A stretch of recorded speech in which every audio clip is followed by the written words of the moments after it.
নেত্রকোনার কেন্দুয়ায় সড়ক পাকা করা এবং কালভার্ট ইউড্রেন নির্মাণ কাজে অনিয়মের অভিযোগ উঠেছে। মাত্র 1.5 কিলোমিটার সড়কে 13টি কালভার্টের ইউড্রেনের মধ্যে 9টি পুরাতন কালভার্ট নতুন করে সংস্কার করার কথা থাকলেও তা করা হয়নি। এ নিয়ে সংশ্লিষ্ট দপ্তরে অভিযোগ করেছেন স্থানীয়রা। তবে দায়িত্বরত কর্মকর্তা বিষয়টি স্বীকার করলেও ঠিকাদার অস্বীকার করছেন। তদন্ত সাপেক্ষে প্রয়োজনীয় ব্যবস্থা নেওয়ার কথা বলেন এলজিইডি নির্বাহী প্রকৌশলী। নেত্রকোনা প্রতিনিধি দেবল চন্দ্র দাসের প্রতিবেদন। জেলার কেন্দুয়া উপজেলার মাস্কা ইউনিয়নের শিমুলতলা হতে পিজাহাতি গ্রাম পর্যন্ত বেশ কয়েকটি গ্রামের চলাচলের একমাত্র রাস্তা এটি। গত জানুয়ারি মাসে শুরু হয় প্রায় 1.5 কিলোমিটার সড়কের নির্মাণ কাজ। সড়কে 13টি কালভার্ট ইউড্রেন করার কথা রয়েছে।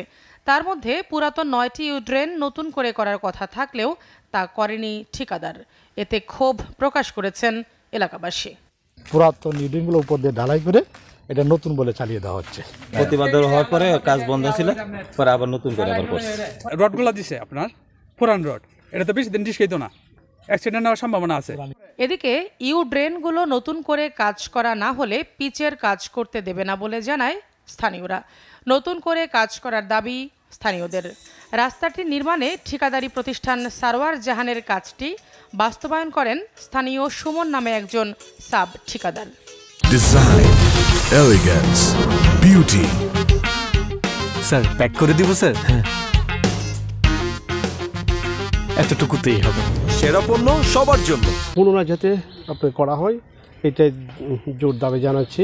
উদ্দেশ্য হাসিলের জন্য বা শত্রুতা করার জন্য, আমাকে হেয় প্রতিপন্ন করার জন্য এগুলো করতেছে, এটা যার যার ব্যাপার। এটা নিয়ে আসলে আমার কোনো মন্তব্য নাই।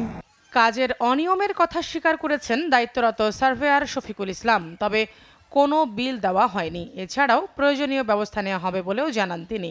কোনো বিল টিল আমরা পে করিনি, এখন ওই অবস্থায় আছে, এটা ব্যবস্থা নেওয়া হচ্ছে। সড়কের কাজে অনিয়ম হয়ে থাকলে যথাযথ ব্যবস্থা নেওয়ার কথা জানান নির্বাহী প্রকৌশলী। স্থানীয়দের অভিযোগ আসছে, আমার কাছে আসে নাই, উপজেলা ইঞ্জিনিয়ারের কাছে সম্ভবত গেছে। আর স্থানীয় যে কেউ তো অভিযোগ করতেই পারে আর কি। যদি অভিযোগ সত্য হয় তাহলে সে আমরা যথাযথ ব্যবস্থা নিব। শুধু আশ্বাস নয়, অভিযোগের প্রেক্ষিতে তদন্ত সাপেক্ষে প্রয়োজনীয় ব্যবস্থা গ্রহণ করবে কর্তৃপক্ষ, এমনটি প্রত্যাশা স্থানীয়দের। SATV news desk.